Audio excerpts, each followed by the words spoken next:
Ya pemirsa, bertepatan dengan libur anak sekolah untuk tahun ini, arus mudik di Sumatera Selatan akan alami peningkatan hingga 20% dari tahun sebelumnya.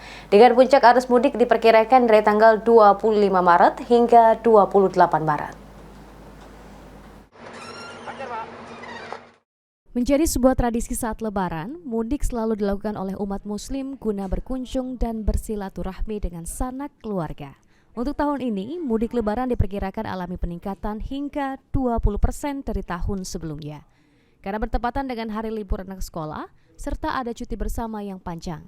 Dishub Sumatera Selatan sendiri memprediksi untuk kasus mudik Lebaran mencapai puncaknya dari tanggal 25 Maret hingga 28 Maret.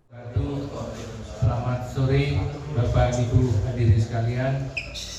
Izin menyampaikan saya saat ini didampingi oleh Kabid Kereta Api beserta seluruh kasih dan juga Kabid Angkutan beserta kasih pada sore hari ini ingin menyampaikan informasi berkaitan dengan program Bapak Gubernur dan Wakil Gubernur tentang mudik gratis.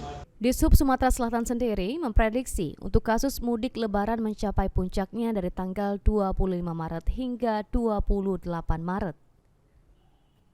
Mengantisipasi penumpukan lalu lintas saat arus mudik Lebaran, Dishub Sumatera Selatan telah berkoordinasi dengan pengelola jalan tol di Banyuasin untuk membuka jalan